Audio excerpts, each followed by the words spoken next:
আপনাদের ইতিহাস সম্পর্কে আমি জানতে পারি, এমনকি আমি রাজা বিনয় কৃষ্ণদেব বাহাদুরের লেখা কলিকাতার ইতিহাস বইটাও পড়েছি। আপনারা মূলত বৈষ্ণবীয় ধারায় রয়েছেন এবং আপনাদের পদবীতেও তার প্রমাণ পাওয়া যায়। তো আমাদের দেশে যেটি প্রাচীন একটি বিভেদ রয়েছিল যে বৈষ্ণব, শাক্ত, শৈব, এই যে তিনটি ধারা রয়েছে, এই তিনটি ধারার ধর্মীয় রীতিনীতি এবং ইত্যাদিতে প্রচুর বিভেদ রয়েছে।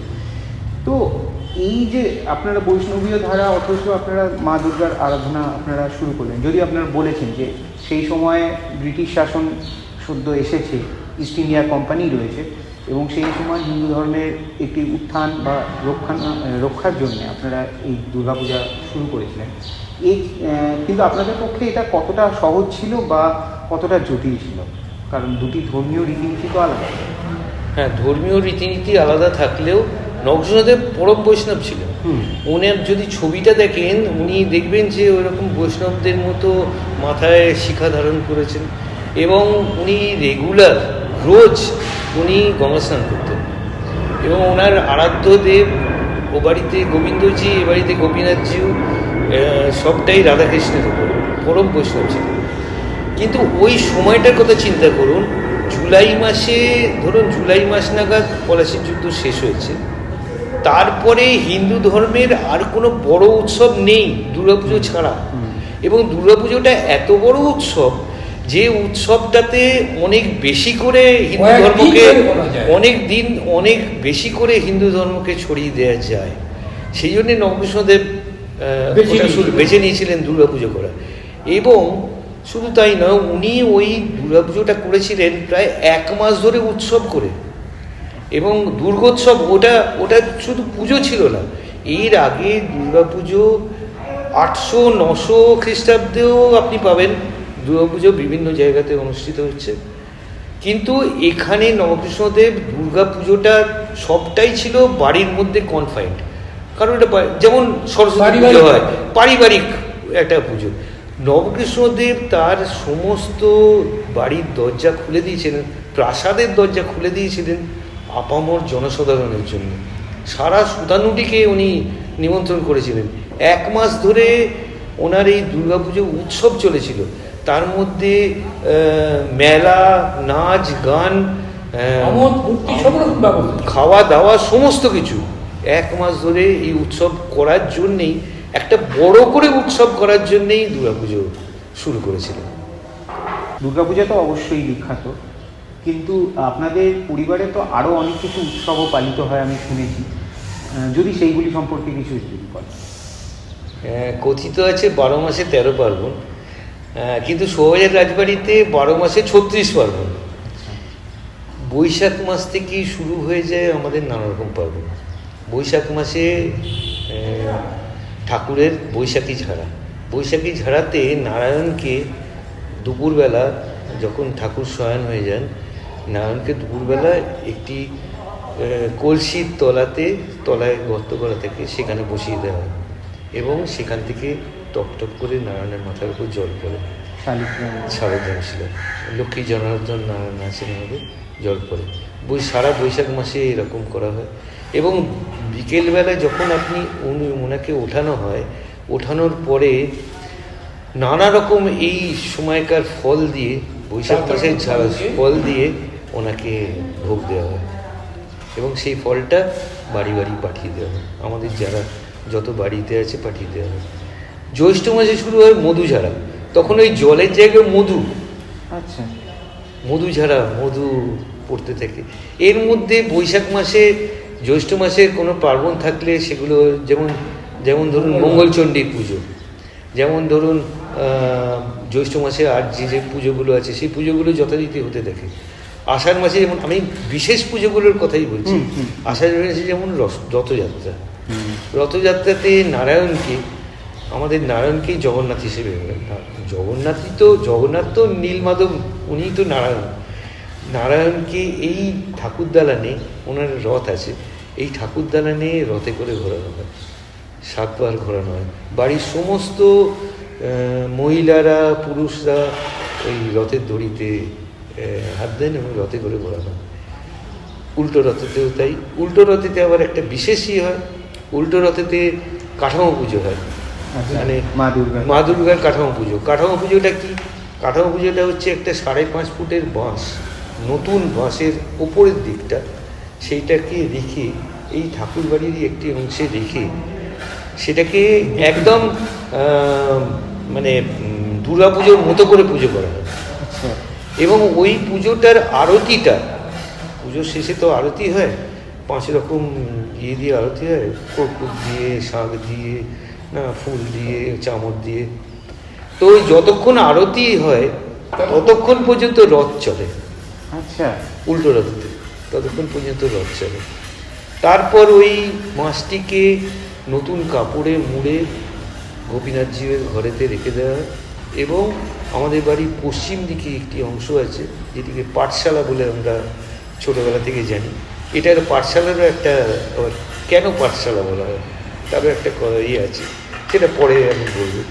সেইখানেতে আমাদের বাড়ির বংশানুক্রমিক কুমোর আছে। সেই কুমোর, এই কুমোরের ব্যাপারটাও আবার একটা, প্রত্যেকটা জায়গাতেই সবাই রাজবাড়ির ইতিহাস আছে। হ্যাঁ, যখন প্রথম নবকৃষ্ণদেব পুজো করেছিলেন পুরনো বাড়িতে, যখন 1757 সালে পুজো শুরু করেন, সেই সময় কৃষ্ণনগর থেকে কিছু মৃৎশিল্পীকে এনেছিলেন এবং গঙ্গার ধারে একটি জায়গায়, তখন তো গঙ্গার ধারটা পুরো সুতানুটি অঞ্চলটাই নবকৃষ্ণদেবের দখলে, গঙ্গার ধারে একটি অঞ্চলে ওনাদের বসবাসের জায়গা করে দিয়েছিলেন। সেই অঞ্চলটি এখন কুমোরটুলি নামে পরিচিত।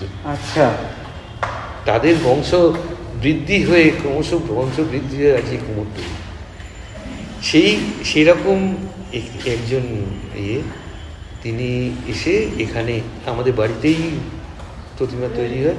প্রথমে বাঁশ দিয়ে, বাঁশ কাঠ দিয়ে কাঠামোটা তৈরি হয়, নিজেকার বেসটা। তারপর মা দুর্গা তৈরি হতে শুরু করে।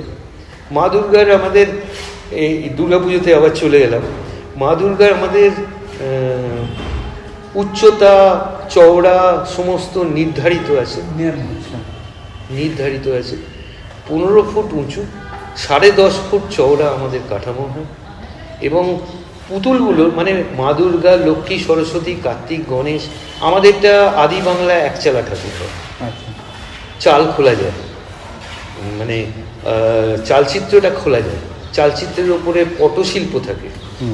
সেই পুতুলগুলোরও কিন্তু মাপ আছে, প্রত্যেকটার মাপ আছে। এবং সেই যে গণেশ এবং সিংহ ছাড়া বাকি সব ছাঁচ আমাদের সেই আদিকাল থেকে রাখা আছে। এবং আপনি প্রতিবারই ঠাকুর এসে দেখবেন একই রকম ঠাকুর। তো ওই ছাঁচকে আমাদের সিন্ধুকে তোলা থাকে, সিন্ধুকে লক অ্যান্ড কিতে থাকে। সেই ছাঁচকে যখন 1 মেটে হয়ে যাওয়ার পরে শুক্লা ত্রয়োদশীতে উনি এই দালানে ওঠেন, ওই পাঠশালা থেকে এই দালানে ওঠেন। তখন কিন্তু মুন্ডু লাগানো থাকে না, এই দালানে ওঠেন। 1 মেটে থাকে। 1 মেটের পরে ওই ছাঁচ বার করে ছাঁচ তোলে এবং 2 মেটে করা হয়। ওই মুখ লাগানো হয় লক্ষ্মী, সরস্বতী, মা দুর্গা, অসুর, কার্তিক। এই ছাঁচ আমাদের কাছে আছে। সিংহেরটা তো সিংহের মতো করেই তৈরি করা হয়। আমাদের দুটো বাড়ির সিংহের একটু ডিফারেন্স আছে। ও বাড়ির সিংহটা, পুরনো বাড়ির সিংহটা বৈষ্ণব সিংহ, সাদা রং, ঘোড়ার মতো মুখ। এই সিংহের, আপনি এই ধরনের সিংহের মুখ আপনি পাবেন সিকিমে। সিকিমে দেখবেন কিছু কিছু জায়গাতে এরকম সিংহ, তার বডিটা সিংহের মতো কিন্তু মুখটা ঘোড়ার। এটা হচ্ছে বৈষ্ণব সিংহ। চণ্ডীতে এর উল্লেখ আছে। একটু ইন্টারাপ্ট করছি, কিন্তু এটা অ্যাকচুয়ালি অনেক কলকাতার যে কটি প্রাচীন দুর্গাপুজো হয়, প্রায় অনেকগুলি প্রাচীন বাড়িতেই এইরকমভাবেই সিংহের মুখ হয়। কিন্তু যেহেতু তারা মূলত বৈষ্ণবীয় ধারার এবং তারা দুর্গার আরাধনা করছেন, সিংহকে হিংস্র রূপে তারা দেখাতে চান না, এবং সেখানে সেই কারণে ঘোড়ার মতন মুখটা তার করা।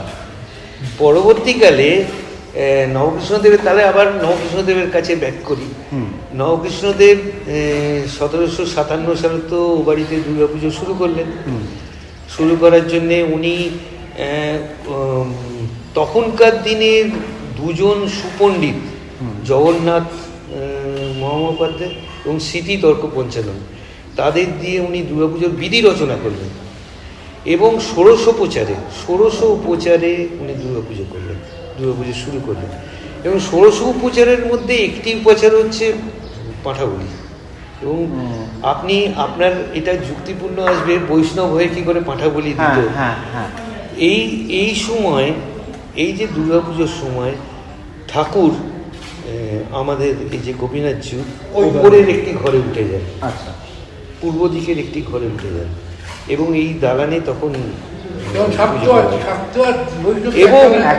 এবং নারায়ণকে রেখে তো, সাক্ষী রেখে তো দুর্গাপুজো হয়। ওই বলির সময় থেকে নারায়ণকে তুলে নিয়ে যাওয়া হয়। আচ্ছা, নারায়ণ তখন থাকেন না, যেহেতু ষোড়শ উপচারের একটা উপচার হচ্ছে বলি, সেহেতু ওই বলি দেওয়া হতো। এখন আর হয় না, এখন দুবাড়িতেই বলি প্রথা বন্ধ হয়ে গেছে, বলি দেওয়া হয়। আর দুবাড়ির ঠাকুরই প্রায় একই রকম, একটু তফাৎ হয়েছে, মুখটুকের একটু তফাৎ আছে। আর এই ঠাকুরের ওই সিংহের তফাৎ আছে, ওটা হচ্ছে বৈষ্ণব সিংহ, এটা অরিজিনাল সিংহ। এই বাড়ির ঠাকুরের সাজ আগে জার্মান থেকে রূপোর তবক আসতো এবং ডাকযোগে আসতো বলে এটাকে ডাকের সাজ বলা হতো, যেটা পোস্ট অ্যান্ড টেলিগ্রাফও অ্যাডমিট করেছে। এবং পোস্ট অ্যান্ড টেলিগ্রাফের যে বইটি আছে, সেই বইটিতেই ওইটি লেখা আছে যে রাজা নবকৃষ্ণদেবের পুজোর জন্যে, ওই সাজের জন্যে, ঠাকুরের সাজের জন্যে জার্মানি থেকে তবক আসতো, রূপোর তবক মানে একদম পাতলা রূপোর, এবং ওই তবক দিয়ে সিংহকে মোড়া হতো। আচ্ছা, আমাদের সিংহটা হচ্ছে রূপলি সিংহ, একদম রূপলি। এবং ওই তবক থেকে যা কিছু মা দুর্গা এবং ঠাকুরের সমস্ত ঠাকুরের সাজগুলো ওই তবক থেকে তৈরি করা হতো। এখন জার্মানি থেকে আসে না, তবকও মারা হয় না, এখন আমরা রূপলি রং করি। এবং কৃষ্ণনগর থেকে আমাদের সাজ আসে এখন, কৃষ্ণনগর থেকে, এটা বহুদিন থেকে আরম্ভ হয়েছে, কৃষ্ণনগর থেকে সাজ আসে এবং বংশ পরম্পরায় চলছে। তো বিজয়া দশমীর দিনকে যে ওই নীলকণ্ঠ পাখি এবং আপনাদের বোধহয় লাইসেন্স গানও রয়েছে। না, সেটা গানটা ছাড়া হতো, গানটা আগে কামান দাগা হতো। আচ্ছা, সন্ধি পুজো শুরু এবং শেষ, আচ্ছা, এই শুরুতে কামান দাগা হতো, শেষে কামান দাগা হতো। তার পরবর্তীকালে এখন বন্দুক থেকে গুলি ছোড়া হয়, দুটি গুলি ছোড়া হয় শুরুতে, দুটি গুলি শেষে। এবং এটা আরেকটা সিগনিফিকেন্স আছে, এই যে কামান দাগা হতো বা বন্দুক থেকে গুলি ছোড়া এখনো হয়, সেইটা আশেপাশের সমস্ত সন্ধি পুজো শুরু হয় সেই আওয়াজে, আশেপাশের আওয়াজেই। রাজবাড়িতে পুজো শুরু হয়েছে, এবার আমাদের পুজো শুরু হবে, এটা এখনো রয়েছে, এখনো আছে। আর নীলকণ্ঠ পাখি আগে ছাড়া হতো, মা দুর্গা এখান থেকে বেরিয়ে, ঠাকুরদানা থেকে বেরিয়ে রাস্তায় নিয়ে যাওয়া হয়, গিয়ে আবার সাজানো হয়, চাল খুলে নিয়ে যাওয়া হয়, তো নিয়ে আবার সাজানো হয়, সাজিয়ে তারপর যাওয়া হয়। ওই সাজিয়ে তোলার মুহূর্তে নীলকণ্ঠ পাখি একটি ছাড়া হতো। এবং আমাদের ঠাকুর গঙ্গার ঘাটে, আমাদের রাজার ঘাট, আমাদের জন্য আলাদা ঘাট ছিল, সেই রাজার ঘাট নাম ছিল, এখন বিচালি ঘাট নাম হয়ে গেছে। তো সেখানে কি বিসর্জন দেওয়া হয়, মাকে নিয়ে যাওয়া হয় বাঁশেতে, কাঁধে করে বাঁশ বেঁধে নিয়ে যাওয়া হয়। 32 জন কুলি বাহক নিয়ে যান এবং ওই কাঁধে করে মাকে নিয়ে যাওয়া হয় বলে আমাদের যত মৃতদেহ হাতে করে ঝুলিয়ে নিয়ে যাওয়া হয়। এটা আমাদের একটা বৈশিষ্ট্য, সুবাবাজার রাজবাড়ির বৈশিষ্ট্য হচ্ছে কাঁধে করে নিয়ে যাওয়া হয়। আমরা হাতে ঝুলিয়ে নিয়ে যাই, যেহেতু আমরা কাঁধে করে ঠাকুর নিয়ে যাই, সেহেতু আমরা হাতে করে ঝুলিয়ে নিয়ে যাওয়া। এবার ওখানে গিয়ে দুটো নৌকার মাঝখানে ঠাকুরকে রাখা হয়, প্রতিমাকে রাখা হয় এবং মাঝগঙ্গায় নিয়ে গিয়ে প্রথমে বাঁশ কেটে দেওয়া হয়, তারপর দড়ির ওপর রাখা হয়, দড়ি থেকে আস্তে আস্তে ছেড়ে দুটো নৌকার মাঝখান দিয়ে বিসর্জন দেওয়া হয়। তো ওই যে বিসর্জন দেওয়ার আগের মুহূর্তে আরেকটা নীলকণ্ঠ পাখি ছাড়া হয়। এইটা ছাড়া হতো কেন, যে মা বাড়ি থেকে বেরিয়েছেন, এটা গিয়ে নীলকণ্ঠ পাখি শিবকে গিয়ে শিবের মানে, হ্যাঁ, তো তো খবর দেবে